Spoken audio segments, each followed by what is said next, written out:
Apa hukumnya ngikutin manhaj salaf? Sudah saya katakan wajib. Apa hujah dan dasar Anda bahwa ngikutin manhaj salaf itu wajib? Saya bawakan dalil-dalilnya. Yang pertama, surat An-Nisa ayat 115. Allah Subhanahu wa taala berfirman, "Wa may yushaqiqir rasula min ba'di ma tabayyana lahul huda wa yattabi' ghayra sabilil mu'minin, nuwallihi ma tawalla wa nuslihi jahannam wa sa'at masira." Siapa yang mengikuti Rasul setelah jelas kepada dia petunjuk dan mengikuti selain jalan kaum mukminin. Perhatikan, kaum mukminin ketika turun ayat ini siapa? Sahabat. Berarti ayat ini tegas menunjukkan bahwa orang yang tidak mengikuti manhaj mereka, Allah katakan apa? Nuwallihi ma tawalla. Kami akan biarkan ia leluasa dalam kesesatannya. Wa nuslihi jahannam. Dan kami akan bakar ia dengan dalam neraka jahannam. Wa sa'at masyara. Dan itu seburuk. Wahabi ini telah berhasil membodohi umat manusia, terutama jemaatnya sendiri, yang mana beliau mengatakan bahwa wajib hukumnya mengikuti manhaj salaf dengan mengutip surah An-Nisa ayat 115 yang berbunyi, "Wa may yushaqiqir rasula min ba'di ma tabayyana lahul huda wa yattabi' ghayra sabilil mu'minina nuwallihi ma tawalla wa nuslihi jahannama wa sa'at masira." Yang pertama ingin saya katakan bahwa Wahabi ini salah dalam mengartikan wa may yushaqiqir rasula. Wahabi ini mengartikan barang siapa yang mengikuti Rasul.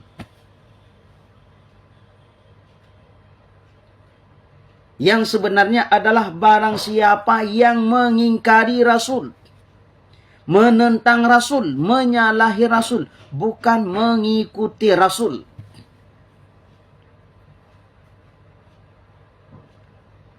Sekali lagi saya katakan bahwa Wahabi ini tersesat dalam mengartikan, memaknai wa may yushaqiqir rasula.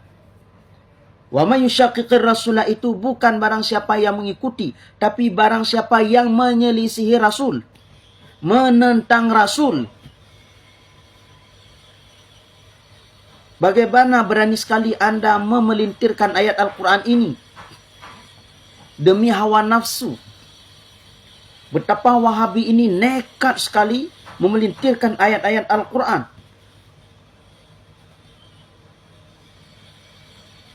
Jelas ini kesalahan yang sangat fatal sekali. Belum lagi dari sisi bacaan. Di sini wa may yushaqiqi, tapi beliau membacakan wa may yushaqiqar rasula. Jadi mengartikan wa may yushaqiqir rasula itu dengan barang siapa yang mengikuti, ini adalah dusta, pembodohan terhadap umat Rasulullah. Kemudian yang kedua, Wahabi ini menggunakan surah An-Nisa ayat 115 ini sebagai dalil mengatakan bahwa wajib mengikuti manhaj salaf. Ini saya katakan bahwa ini adalah dalil cocok logi. Karena memang kebiasaan dan tabiatnya para Wahabi itu ketika berdalil 99,9% menggunakan dalil cocok logi. Di antaranya inilah dia. Di mana di sini katakan bahwa wajib mengikuti manhaj salaf. Ayat ini jelas mengatakan wa may yushaqiqir rasula min ba'di ma tabayyana lahul huda wa yattabi' ghayra sabilil mu'minina. Apakah kalimat kata-kata wa yattabi' ghayra sabilil mu'minina ini dikatakan bahwa ini adalah manhaj salaf? Lalu Anda tanyakan siapa mukmin di sini? Para sahabat. Lalu manhajnya Nabi siapa? Manhajnya Nabi manhaj apa? Dan kapan Rasulullah mengatakan bahwa manhaj sahabat itu adalah manhaj salaf? Kapan Nabi mengatakan bahwa manhaj Rasulullah itu adalah manhaj salaf?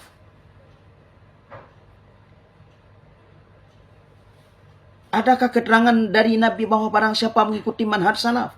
Adakah satu hadis Nabi mengatakan barang siapa mengikuti manhaj salaf, maka dia akan ini, dia akan itu? Bukankah manhaj salaf itu manhaj bid'ah? Manhaj yang tidak ada di masa Rasulullah. Manhaj yang digadang-gadangkan oleh para Wahabi.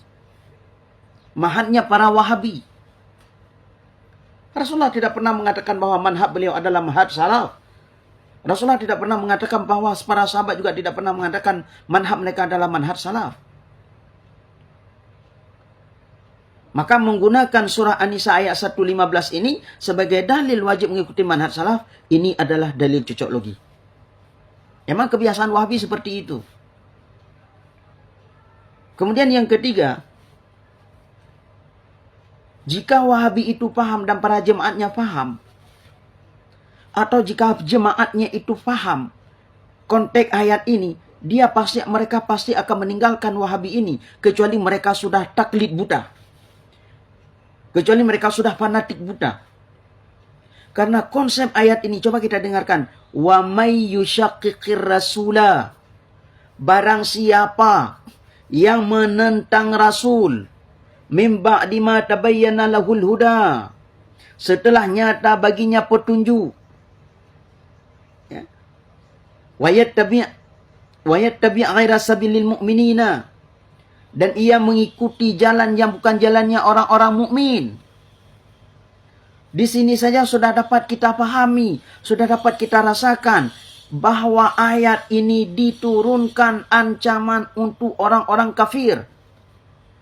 Maka jika Wahabi menggunakan ayat ini mengatakan bahwa wajib ikut manhaj salaf, berarti yang pertama sekali Wahabi ini telah menganggap jemaatnya itu orang-orang kafir yang menentang Nabi, menyelisihi Nabi, yang tidak mengikuti jalannya orang-orang mukmin. Apakah mereka tidak berpikir? Cobalah para jemaat Wahabi ini sedikit saja membuka pikiran mereka itu, membuka wawasan mereka itu. Pasti mereka akan mendapatkan kebohongan dari para Wahabi-Wahabi ini. Dan apa makna wa yattabi' ghaira sabilil mu'minin?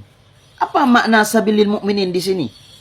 Di sini disebutkan di dalam tafsir ini, dan ia mengikuti jalan yang bukan jalan orang mukmin, artinya jalan keagamaan yang biasa mereka lalui dengan cara menyimpang dan mengingkarinya. Orang-orang kafir ini tidak mengikuti jalannya orang-orang mukmin.